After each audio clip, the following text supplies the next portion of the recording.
सिया राम मैं सब जग जानी, हरऊ नाथ मम संकट भारी। डॉक्टर बालादत्त। सुंदर कांड की सीरीज में आज मैं आपको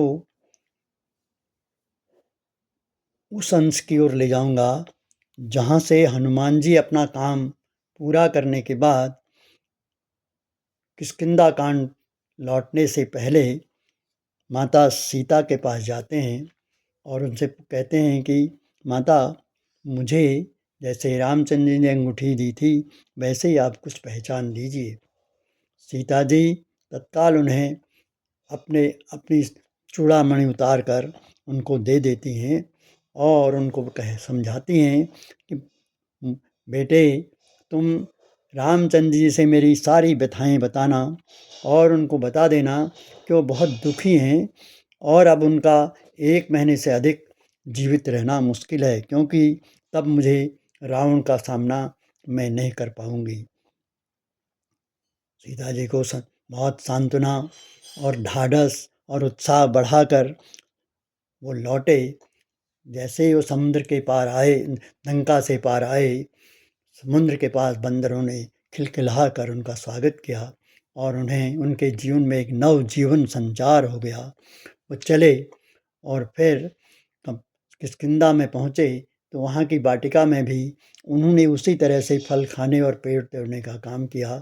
जब चौकीदारों ने मना किया तो उनको मार पीट के भगा दिया। वो सुग्रीव के पास गए तो सुग्रीव बड़े प्रसन्न हुए। उन्होंने कहा वो काम करके ही आए होंगे, यदि काम करके नहीं आते तो ऐसे कैसे करते। तो वहाँ जब सुग्रीव आए, उनसे मिले और सारी बात कही तो जामवंत ने कहा, सुग्रीव को बताया कि ये सारा कार्य, इसका श्रेय सारा हनुमान जी को ही जाता है। हनुमान चुप रहे और उसके बाद वो सीता जो श्री राम और लक्ष्मण जी के पास कि चले, वो एक स्फटिक शिला पर बैठे थे और उनको आया देखकर बहुत प्रसन्न हुए और उन्हें पूछा, सीता जी के बारे में सारा पूछा।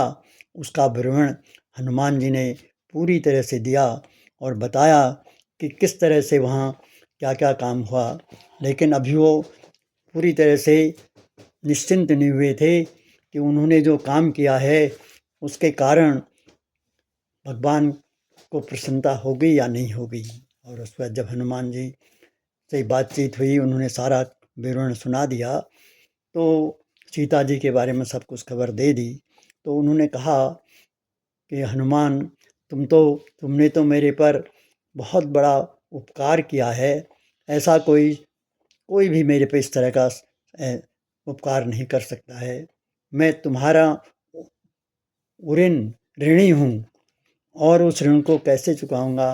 मैंने कहा, भगवान, मैंने तो कुछ भी नहीं किया, ये सब आपकी कृपा थी। मैं तो मामूली सा एक बंदर हूँ।